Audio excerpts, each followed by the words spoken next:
The name can also be derived from the Kemetic Gnostic word Sophia, which refers to the Egyptian Kemetic mysteries, especially esoteric and occult knowledge.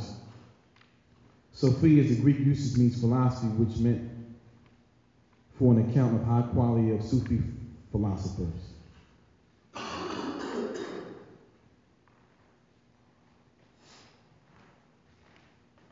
I'm going to have the Deputy Sheikh read the 101s of Quran, questions 1 through 7.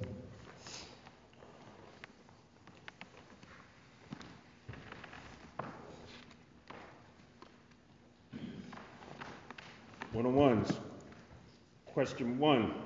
Who made you? Allah. 2. Who is Allah? Allah is the Father of the universe. 3. Can we see him? No. 4. Where is the nearest place we can meet him? In the heart. 5.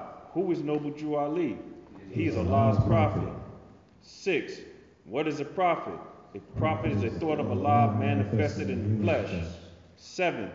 What is the duty of a prophet? To save nations from the wrath of Allah. Islam?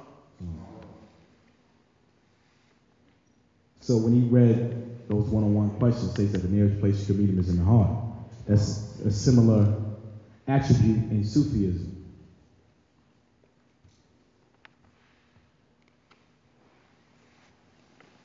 Sufism is the art of rebirth, a process of regaining one's naturalism, a way of ultimization, and a vehicle for creative vision. It is a process of awareness of the world, of a multi-reality, and perception of single reality. African Sufism is best represented in the works of Dul Nun and Amadou Bamba, and in the proliferation of spiritual brotherhoods.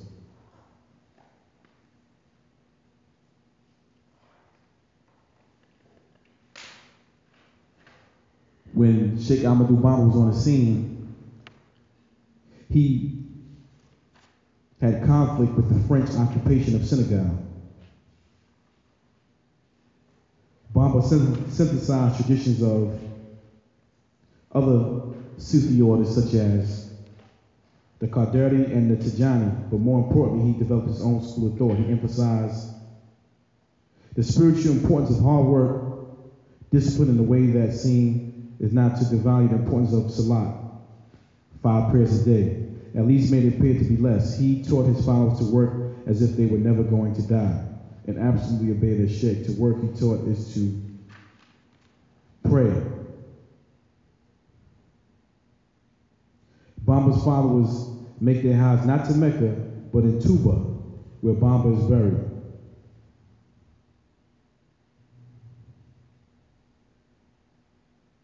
The brotherhoods form an important network of teaching and spirituality.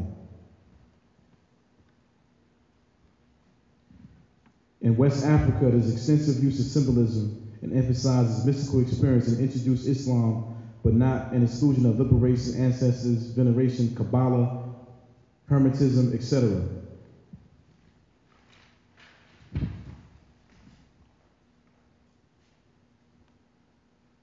There are various definitions of Sufi. Again, Sufi traces the word back to an Arabic root word meaning purity, as referring to one who is pure in heart, or one of elect. Again, so here you have in Sufism, as a prophecy, the nearest place you can meet Allah is in the heart. He's saying, they break it down in Sufism, the importance of the heart. Islam.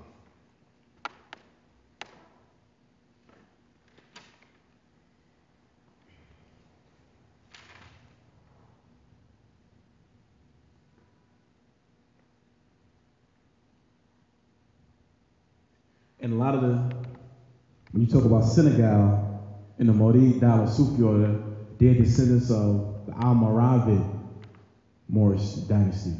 They're descendants of the Almoravids. And then out of the Almoravids dynasty, there was another dynasty called the Idrisi dynasty, which was the Moroccan, those are the Moroccan nobles or sharifs, who historically, some of these Moroccan sharifs migrated here into the Americas. This was a nobility.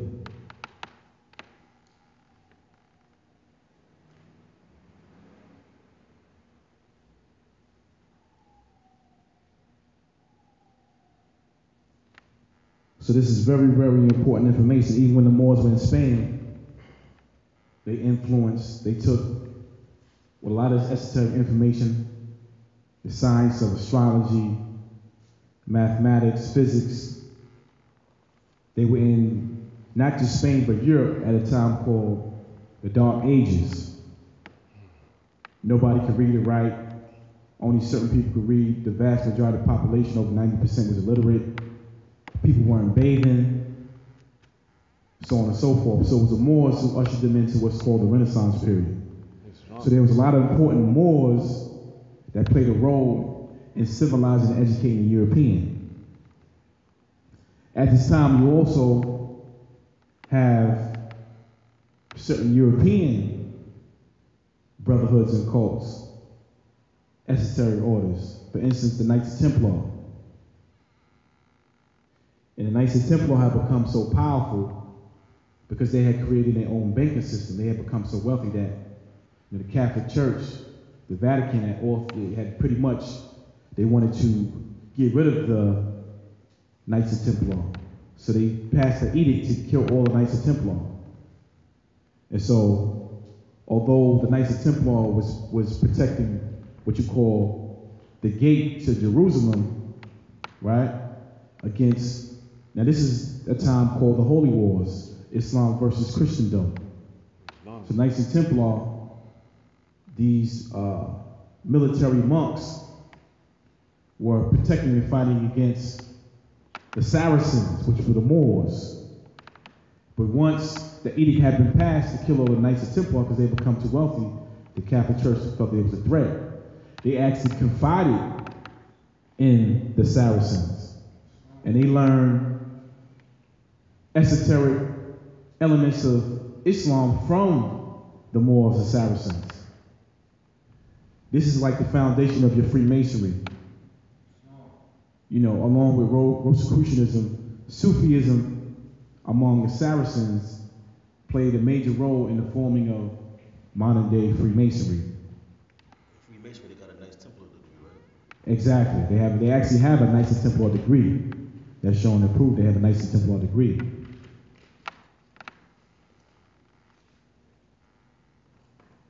Now, Albert Pike, who wrote a book called Morals and Dogma, which is like the Bible of Freemasonry, when you know how to really decode that book, he talks about the Holy Crusades against the Saracens. So when you look at the transatlantic slave trade, when you really do your research, the transatlantic slave trade was really a continuation of the Holy Crusades. It was the war against our people.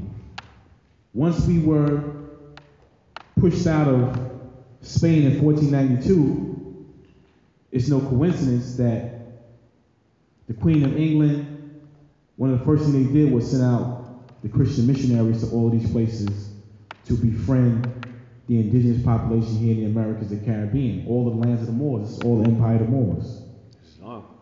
And then they specifically sought out to enslave and kidnap Moors and made Moors prisoners of war. If you was a child, you was a kidnapper. If you was an adult, you were a POW, a prisoner of war. This is why in the Amistad case, they just didn't lay down and say, we're slaves. No, I'm not a slave. So when you find a lot of these important Moors who were kidnapped or enslaved, who knew who they were, like Abdul Rahman, I'm of nobility. You can't hold me as, I'm not a slave. But see, the European would learn from them because they were so educated and had so much knowledge. So we have to get away from the concept of being dumb slave versus being a prisoner of war trying to get freedom, or a child being kidnapped. And sometimes Moors would assist the European because they might have had his children or family kidnapped and pretty much would be like holding them ransom. This is what led to the war of the Barbary powers with the European nations. Tunis, Tripoli, Algiers, Morocco. All right.